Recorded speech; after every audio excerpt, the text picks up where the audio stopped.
Esto es una videolectura. La pueden dejar de fondo mientras realizan otras actividades. Esto es Batalla por Hallownest, un fanfic de Hollow Knight, episodio 10.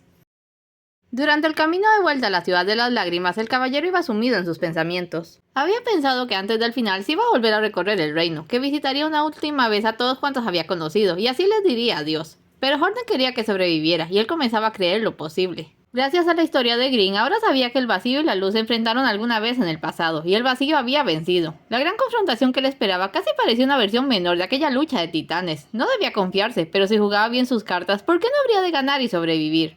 E incluso si no lograba lo último, se iría con la satisfacción de haber salvado a sus amigos. ¿Hay alguien allí?, dijo Hornet cuando salieron de la estación e iban por la calle lluviosa. Miró y dio un respingo. Era Emilita. Estaba parada fuera de su casa, con un paraguas y en apariencia mirando el paisaje. Tenía esa cara que podría esperarse en alguien que no se ha asomado fuera de su casa en años, como encandilada. Apretó el paso para llegar a su lado. ¡Oh, eres tú! ¡Hola! ¿No es una bella tarde? Buenos días, madame, saludó Hornet, reconociendo aún en su decadencia los colores de la aristocracia y recordando sus lecciones de modales. ¡Buenos días! Ella se mostró halagada. ¡Qué adorable jovencita! ¿Eres amiga de este chico? Soy su hermana. Perdone, madame. Eterna, Emilita Eterna. Madame Eterna, no sospechaba que quedase gente viviendo en esta parte de la ciudad.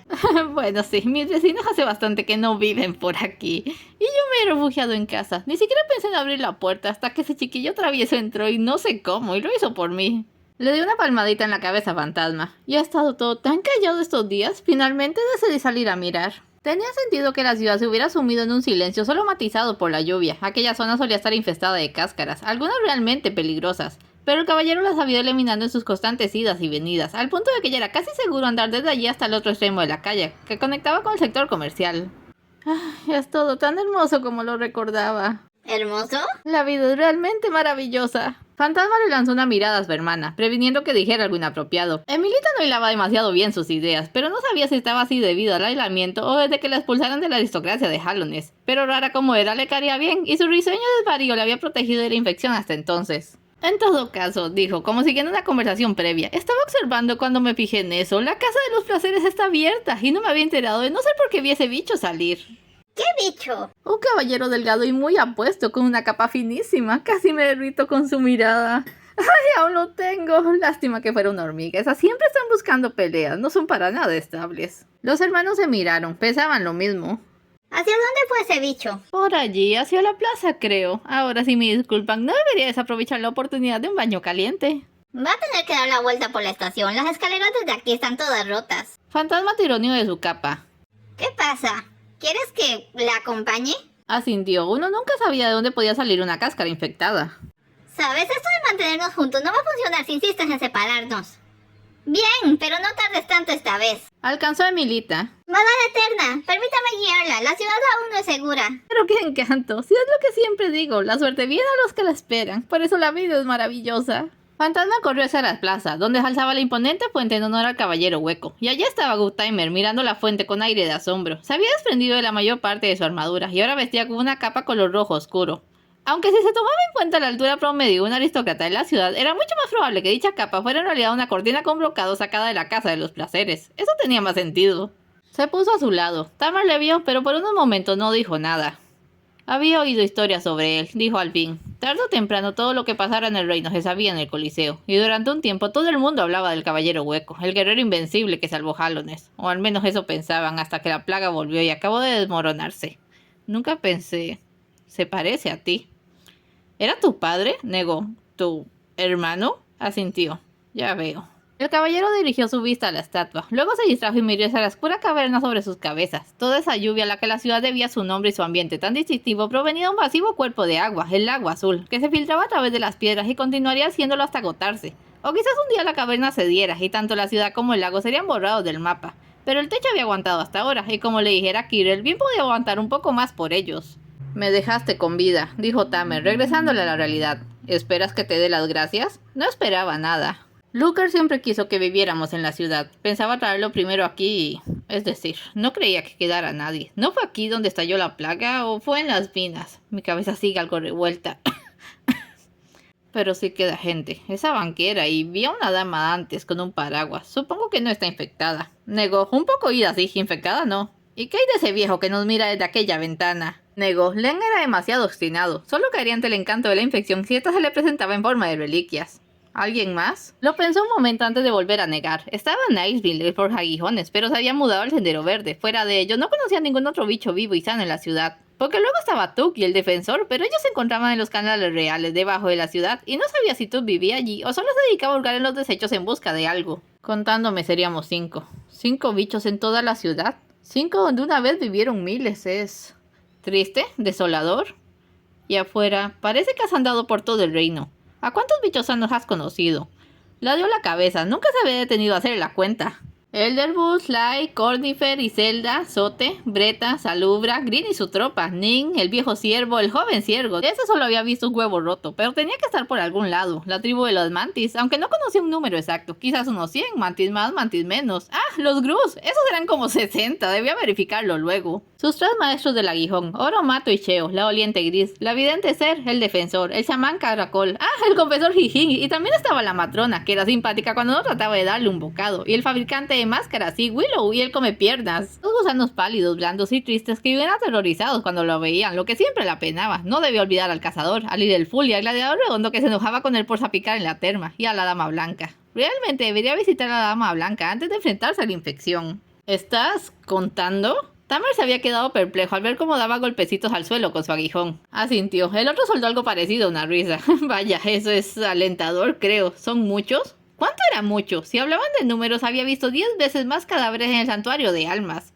¿Dirías que al menos un puñado? Un puñado sonaba poco. ¿Podría llenar uno de esos edificios con ellos? Asintió. Seguro que sí. Hasta sobraría espacio. Oh, así que eso es lo que queda. El fantasma se aproximó más a él. El ejercicio le había parecido interesante y divertido. Constatar el número de amigos que tenía irrememorables fue agradable, pero a Tamer le había cambiado la cara. Lucía angustiado y algo dolorido. Impulsivamente movió su capa para dejar a la vista los rastros de infección sobre su piel. No había empeorado desde la última vez, pero seguía siendo demasiado notorio.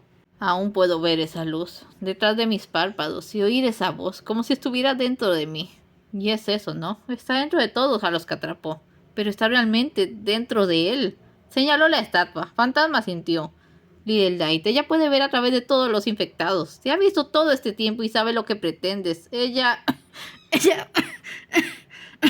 Se apoyó contra la fuente. Gotas de infección se mezclaron con el agua. Fantasma apretó su clavo, preparado para lo peor. Pero lo peor fue lo que Tamer dijo a continuación, y nada pudo haberle preparado para ello. Te estoy esperando. Aguarda tranquilamente a que vayas tras ella, porque cuando abras esa puerta, su influencia sobre los infectados será mayor que nunca. Lo lanzará sobre todo lo que aún respire en Hallownest. Matará a todos los que conoces, todos los que quedan. Lo miró. Uno de sus ojos había cambiado de color. Incluso si la vences, ella habrá ganado. La totalidad del agua azul derramándose sobre la ciudad no le habría impresionado tanto como aquellas fatales palabras. Recién había hecho un recuento de sus amigos. Ahora su mente fue asaltada por visiones de pesadilla. Muertos, todos condenados por sus acciones, por su incapacidad para salvarles. E incluso si él sobrevivía, no quedaría nada más a su alrededor que un reino convertido en una carcasa vacía, convertido en aquello que él debió haber sido. El olor ayecto que se proyectó desde su núcleo y se extendió por todo su cuerpo primero le paralizó, y enseguida se puso a temblar. Liddellite dejó caer su aguijón. El sonido de la hoja contra el empedrado fue amortiguado por el agua, pero en ese momento no habría escuchado ni una explosión a su lado. Su máscara estaba llena de chillidos. Miró hacia arriba, hacia la estatua del caballero hueco, y luego más arriba, hacia el techo tan negro como el abismo en el que había nacido. Oh, si jamás hubiera salido. Las gotas de lluvia giraban. Oh, si nunca hubiera aprendido. ¡Fantasma! Oh, si tan solo no pudiera sentir. Sintió el frío, la humedad del concreto contra su espalda, y la oscuridad lo envolvió. Estaba sujeto a una cornisa, tras un ascenso casi imposible a través de bestias, pinchos y los cuerpos de sus hermanos, cuyas máscaras se partían con un crujido grotesco. Consiguió llegar a la cima, pero falló por milímetros, y llegó tarde por apenas unos segundos. No lo sabía entonces, pero esos segundos determinarían toda su vida. Tampoco era que le importara. Una voz había dicho, ven aquí, y él, junto con decenas de otras vasijas, y al igual que miles antes, simplemente fueron. Cuando vio al caballero hueco no había en él temor o súplica. No hubiera gritado, ayúdame a subir, no me dejes, de haber podido. Solo lo miró, porque era algo que estaba allí y podía verse. Pero cuando el otro le miró a él por un instante, por solo un instante antes de seguir al rey pálido, sus ojos estaban cargados de una vergüenza incalculable.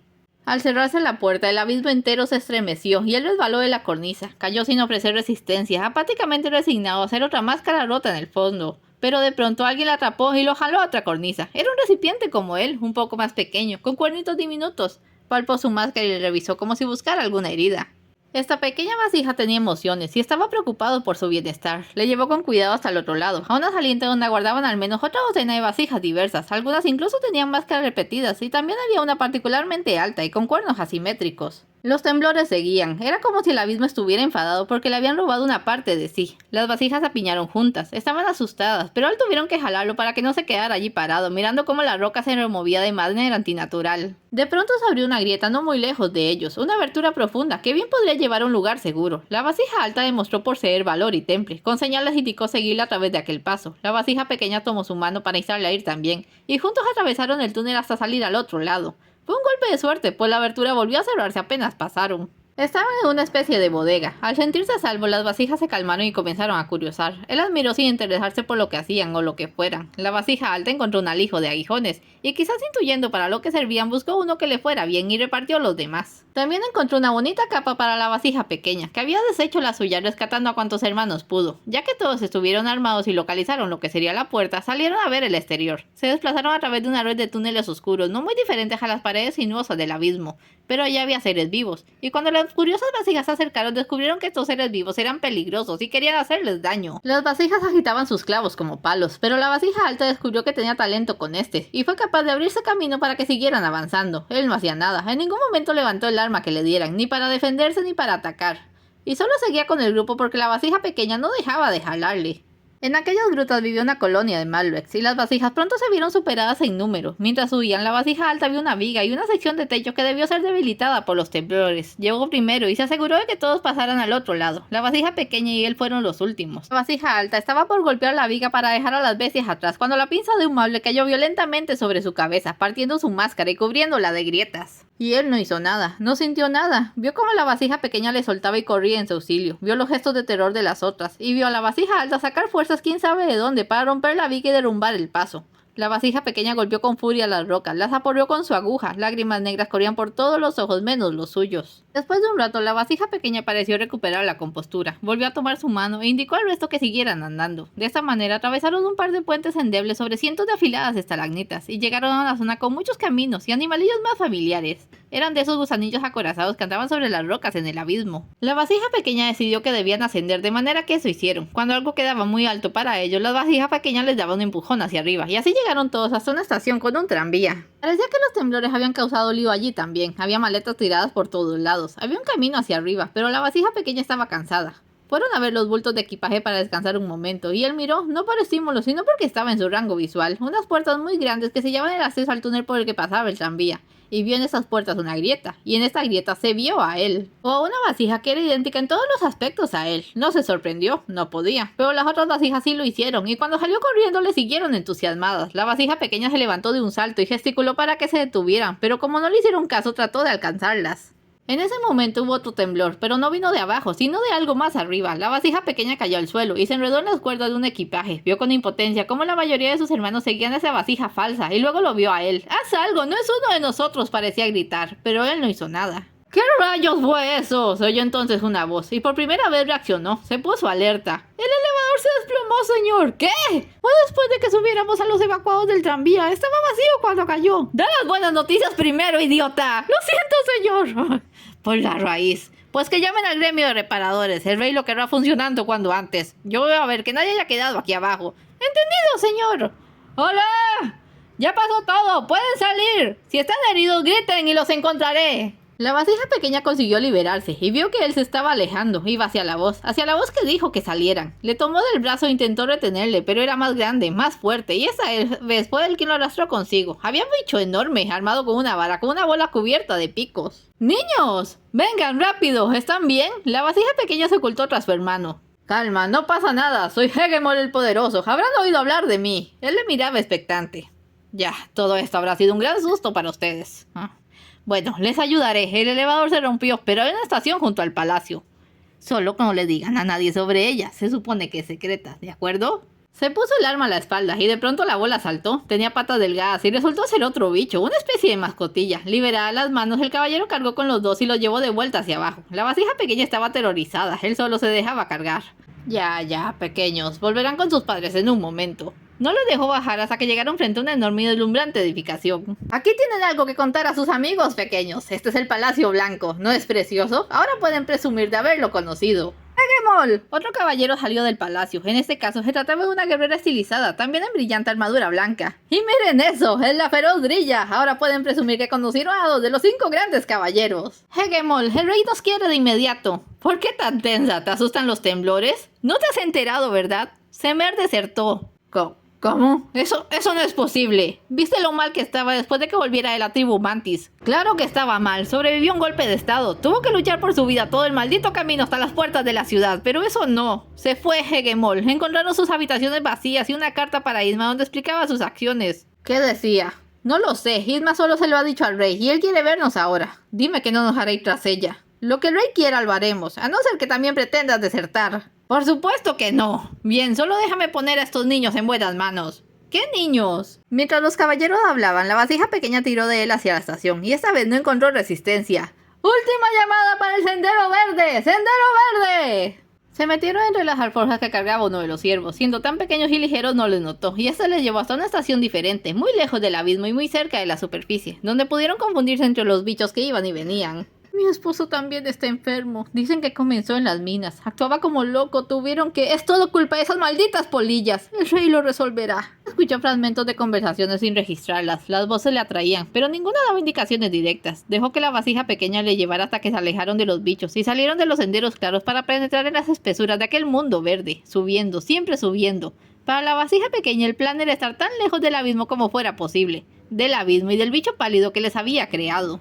Pero aquellos que dejan el camino del peregrino se enfrentan a la ley de Un. La vasija pequeña hizo que anduvieran con cuidado, hasta que el verde fue reemplazado por tonos azules de piedra, hasta que comenzaron a escuchar un sonido completamente nuevo para ellos, viento. Le ayudó a subir hasta un camino superior y luego extendió los brazos hacia él para que le ayudara a subir también. Y él no hizo nada. La vasija pequeña le había salvado la vida, lo había cuidado todo el camino hasta allí, pero para él era solo una cosa, y él era también una cosa, un objeto que solo reaccionaba al estímulo de voces ajenas, y las vasijas no tenían voces, pero el viento que aullaba a la lejanía sonaba como una voz, sonaba como si le llamase, y él atendió. Olvidándose por completo de su hermano, salió hacia las llanuras desoladas, y continuó andando hasta que se le acabaron las fuerzas y se desplomó, y allí se quedó, la arena le cubrió, allí se hubiera quedado por siempre, de no ser por otras voces que resonaron en su cabeza a través de los abismos del tiempo.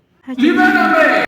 El caballero se levantó, recogió un desgastado aguijón del suelo junto a él, lo acomodó en su espalda y comenzó a andar de regreso hacia Hallones, donde nuevas voces le revelarían sus orígenes, su propósito y le enseñarían a sentir. La vasija pequeña era Grady, debió andar perdido mucho tiempo por el sendero verde hasta que Hordes acabó con su vida por considerarle una amenaza. Cuando tomó la capa de polilla de su cuerpo se sintió mal, pero la necesitaba y más tarde, cuando tuvo ideas más complejas, regresó y la enterró de manera apropiada. La vasija alta era Brocken. Luchar contra su cadáver infectado fue una de las peores experiencias de su vida. Esperaba haberle dado paz y procuraba ir por la vida con valor y propósito, siempre ayudando a los demás, pero la culpa era un peso demasiado grande para su alma. Supo el destino de las vasijas variadas en Nido Profundo, cuando encontró sus cuerpos colgando en la guarida de Nos. El hecho de que de todos los tipos de máscara aquel monstruo llevara una igual a la suya fue más de lo que pudo soportar. Aún tenía pendiente encontrar una forma de sacar a sus hermanos de allí y darles un mejor lugar para descansar. En esos momentos, mientras la oscuridad se diluía lentamente, recordó todo aquello y se dio cuenta de que él realmente había sido el recipiente perfecto y vacío que tanto anhelaba el rey pálido. Y de nada le habría servido. Un autómata sin voluntad nunca se habría interesado por el reino ni por su gente. Un títere hueco no sería más que un traje para el resplandor. No le haría falta anclarse ante él a través de sus sueños. Solo tendría que decir mátalos a todos y él lo haría, tan obediente a ella como a cualquier otro. Entendió que el caballero hueco había logrado retener y mitigar todos esos años la infección, no por estar vacío, sino por la fuerza con que amaba y deseaba proteger Hallones hasta que tanto él como la plaga lanzaron el grito de auxilio que lo llevó de vuelta. Un recipiente vacío no salvaría al reino, un recipiente imperfecto tampoco. De hecho, no había forma de que un solo individuo salvara a Hallones, los necesitaban a todos. Lo que quedaba de Hallones debía pelear para salvarse. La oscuridad remitió y se encontró mirando dos grandes ojos blancos en una cara negra. Ah, despertaste. Era el confesor Jiji. Tus arrepentimientos casi te arrastran. ¿No tendrás una botana para mí? Es todo por hoy. No se vayan sin dejar un like y un comentario. Y nos vemos en el siguiente episodio.